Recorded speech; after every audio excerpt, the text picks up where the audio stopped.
Hello, everyone, and welcome back to your channel of Math and Engineering Made Easy. So today, as I said, I'm going to cover the last three problems in like the section 2, part B. We did number 3 yesterday, and today we are going to do number 4, 5, and 6, hopefully. So we start with number 4. It gives us an equation, x cubed plus 2x squared y plus 4y squared equals 12. And they say, write an equation for the slope of the curve at point x and y. So they need the slope, dy dx. Okay, so now since I cannot factor or separate the x from the y, we are going to do implicit differentiation. So we take the derivative with respect to x. So I prefer to say y prime, not dy dx. It's like faster. I mean, it's the same thing, of course. So the derivative of x cubed is 3x squared. Then I have a 2 is a constant, but then I have x squared y. So again, that's a product. So I take the first times the derivative of the second plus the second times the derivative of the first, which is 2x. And then I have 4y squared, so I get 8y y prime, right? Equals 0, of course. Anything on the right is 0, a constant, derivative of a constant. And now, maybe we are going to distribute the 2. So you get plus 2x squared y prime plus 4xy plus 8y y prime equals 0. Excuse me. So we are going to combine like terms. So I have 2x squared y prime and 8y y prime. So I get 2x squared plus 8y y prime. And then to move the others, I'm going to subtract 4xy and subtract 3x squared. So I get equals negative. If I take the factor the negative, so I will get 3x squared plus 4xy. And finally, to get y prime, I'm going to divide both sides by 2x squared plus 8y. I can factor the 2 out, but it's really not important. So I get y prime equals negative 3x squared plus 4xy over 2x squared plus 8y. So that's the slope at point x and y. Okay, part B. Find the equation of the tangent line to the curve at x equals 0. If that's the slope, and they want it at x equals 0. But notice, at x equals 0, what is y? I have to go back and I say at x equals 0, I get 0 plus 0 because 2x squared is 0. So I get 4y squared equals 12. I'm going to divide by 4 both sides. So I get y squared equals 3. Then I'm going to take the square root of both sides. So I get either y equals root 3 or y equals negative root 3.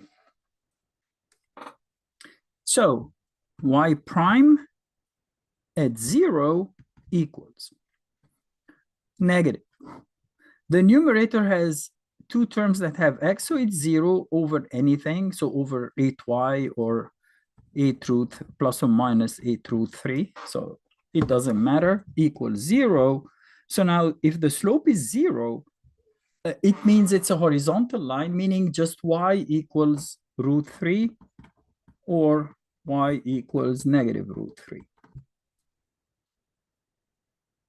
Right? That's was part B. Find the equation of the tangent line. Yeah, that's part B.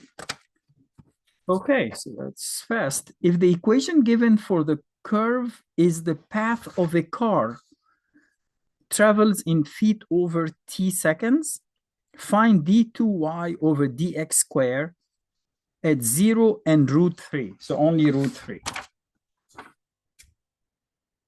Not route 3 that you drive because it's a car driving on route 3, right? I know. Horrible, horrible, horrible. Okay, so we find the y double prime. That's what they said, right? Or did I read it incorrect? If the equation, yeah, find d2y over dx squared at 0 and root 3. Okay, so what is y double prime? Okay, that's a quotient, right? So we do the quotient equation. I have negative, and then I take the denominator square, and then I'm going to multiply on the top the denominator times the derivative of the numerator, which is these are the 3x squared would be 6x. And the 4xy, again, it's a product. So I get 4xy prime plus 4y, right? Because the derivative of x is 1, minus the numerator, 3x squared plus 4xy, times the derivative of the denominator, which is 4x plus 8y prime. Now, at this point, 0 and root 3, I know that the x's are 0, so I can just cross out anything that has x. And also, the y prime is 0. So I have a y prime here. These were y prime already covered. So that's it. So I get y double prime equals negative 8y times 4y is 32, and y is root 3, so 32 times 3, right? And yeah, so we did 32y squared, so 32 and y squared is 3, minus 0 over 8y squared, meaning 64y squared. Okay, so I get basically negative 32 times 3, which is 96, over 64 times 3, which is 192. This cancel, and this over that is 1 over 2. So I get negative 1/2. And what units did they give us units here? No. So yeah, there is no unit. So you can say just unit square. Well, basically, we don't even know if it's per second or per time unit. It's crazy. But proper units, how? Well, this basically is the acceleration of the car, which is negative, a negative acceleration, but I don't know with proper units, what does that even mean?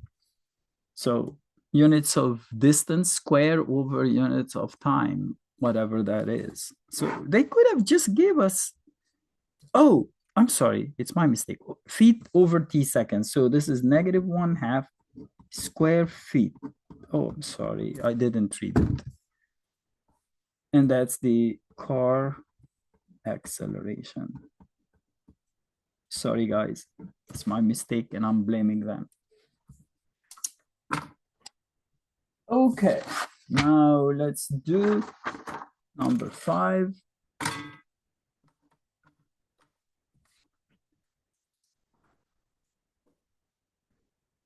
Water is filling at a rate of 64. That's not a rate, that's a volume.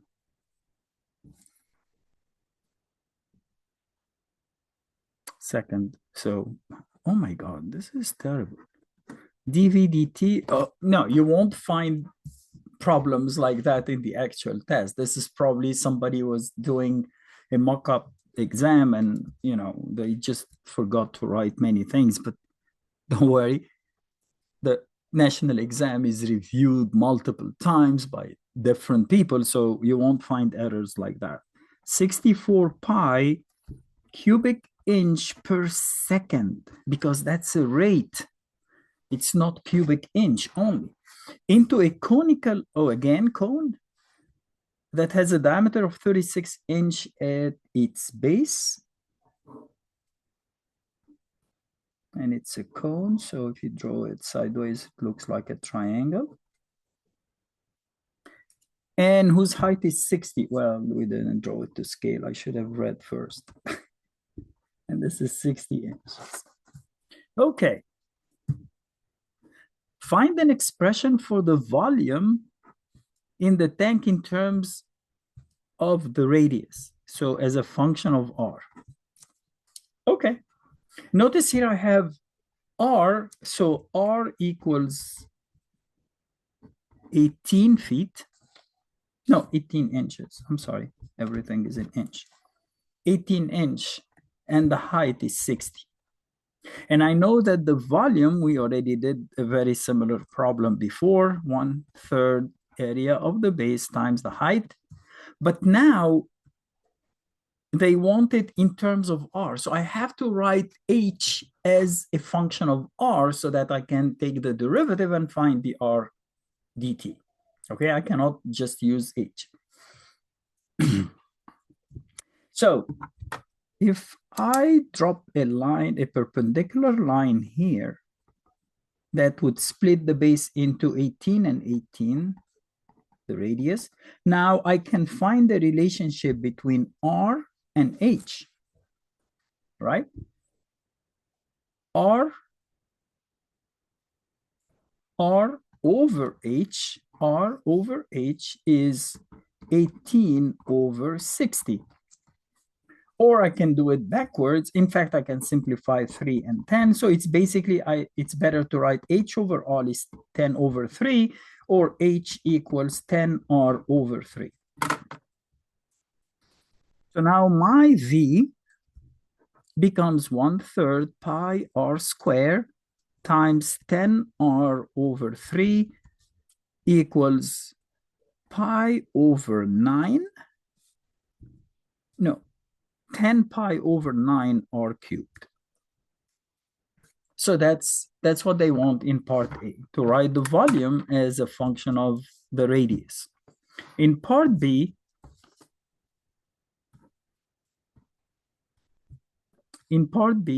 they say at what rate is the radius of the water expanding when the radius is 20 inches? So R equals 20 inches, but now they want dr dt. So I will take the derivative with respect to time. I know that this guy is 64 pi, that's given. And then I will find this equation. Notice I already found it here. So when I take the derivative with respect to t, I will get 10 pi over 9 times 3r squared dr dt, right? Now we can simplify and substitute r equals, so let's rewrite it. 64 pi equals, the 3 and the 9 would make that 3. R is 20, so r squared is 400 times 10 is 4,000 pi over 3, dr dt. Now I can simplify and then find dr dt.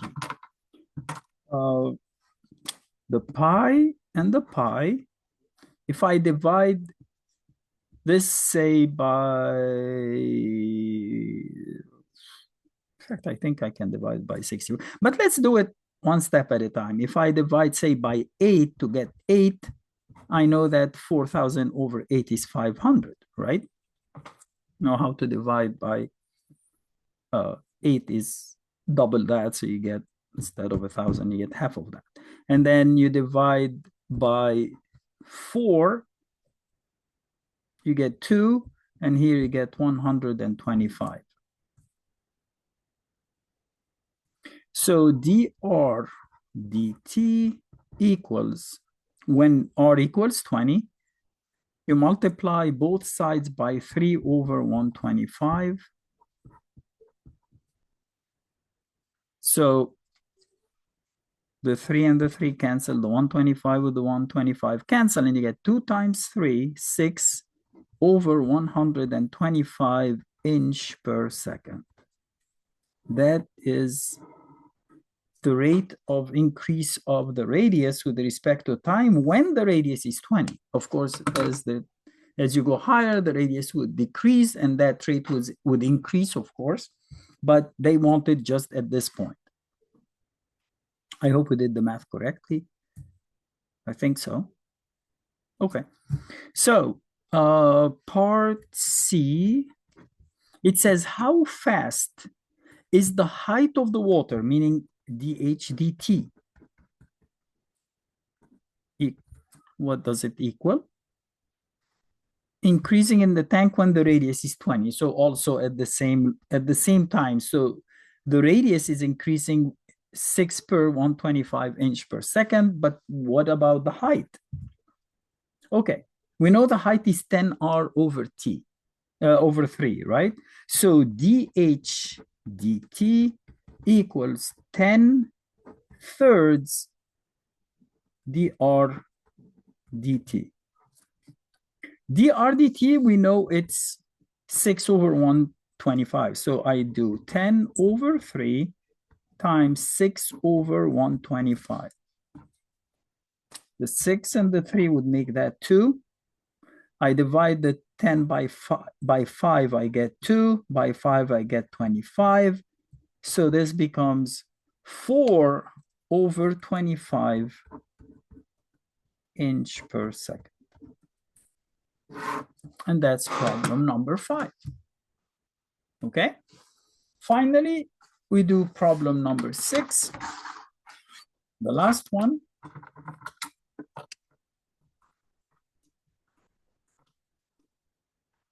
Okay, problem number 6. It says if a ball is accelerating at a rate a of t that equals negative 64 feet per square second, the velocity of the ball is 96 feet per second at time t equals 1.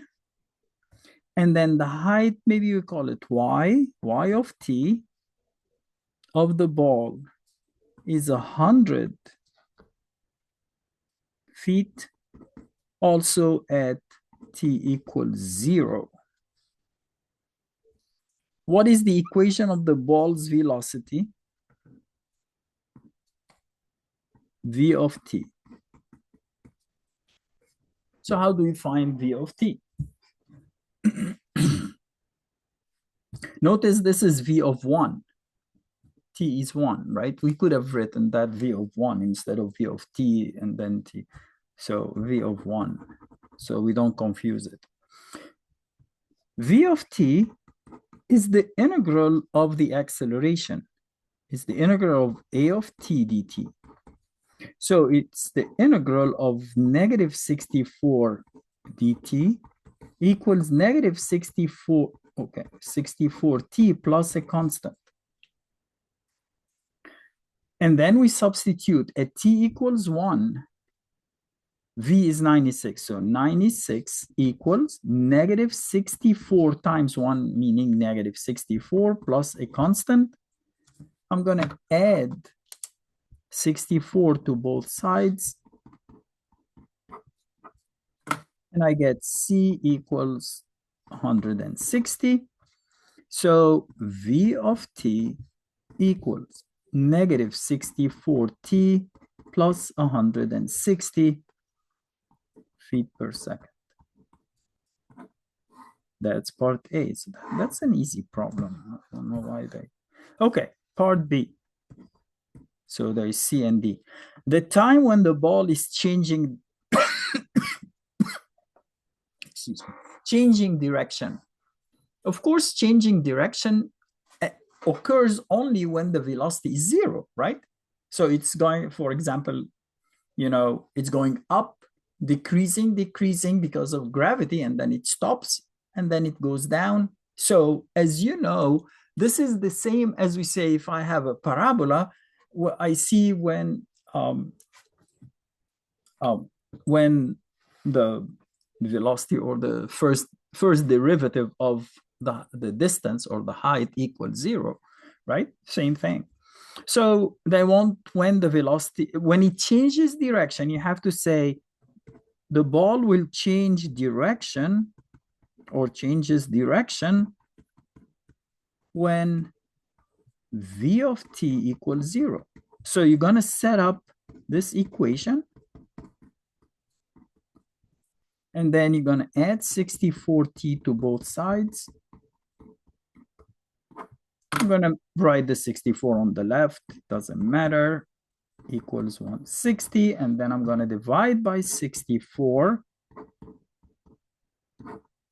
and I get t equals, if you divide by, say, 8, you get 20 over 8, and then you divide by 4, you get 5 over 2, or 2.5 seconds. Okay, part C. The equation of the ball's height. So h of t, but we call it y of t, doesn't matter. Y of t is the integral of v of t dt, right?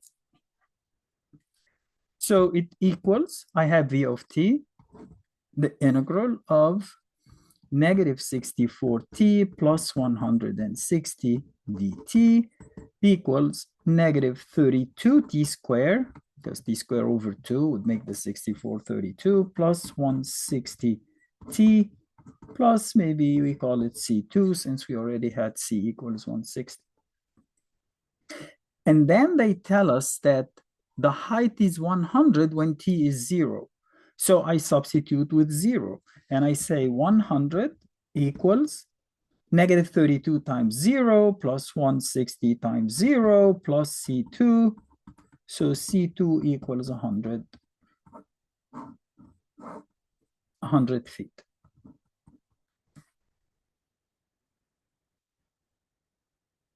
That's it, right? Oh, no, so the y of t, now it's negative 32t squared plus 160t plus 100. Wow, it didn't take 25 minutes. Unfortunately, I don't have the, maybe if I look, if I find the multiple choice, we could do some today. No, I don't see it. I have to print them. I'll print them out tomorrow. Find the ball's maximum y, maximum height. Notice maximum height is when the ball changes direction. So they don't tell you that, but you have to think. You have to think that, first of all, the ball will change direction when y equals 0. But when y equals 0, that's the first derivative of the height. So that's an extreme point, either a maximum or a minimum, right? We know it's a maximum anyway, because it's a ball going up and decreasing in speed. But you could have looked at the second derivative, which is the acceleration, and they give you the acceleration as negative, so you don't need even to check, it's maximum. So common sense, right? Also, maximum height occurs when the ball changes direction. So maximum height is at t equals 2.5. So you say y of 2.5 equals negative 32. 2.5 is 5 over 2. So I can say times 25 over 4, just to make it easy, plus 160. 2.5 is times 5 over 2 plus 100. This over that is 8. 8 times 25 is negative 200. 160 over 2 is 80, and 8 times 5 is 40. So that's plus 400 plus 100. So 400 and 100 is 500 minus 200 equals 300 feet. And we're done. Okay. Again, if you have any questions on these three problems or even the previous four that we did, don't hesitate to send me a note or you leave me a comment in the comment section. And I hope I can get back to you as soon as I can because I will be out of town. Maybe Saturday morning, the worst case scenario. And otherwise, I wish you all the best in your test. Be confident, take your time, be cool, and just nail it, okay? Kill it. All righty. Have a nice day, everyone.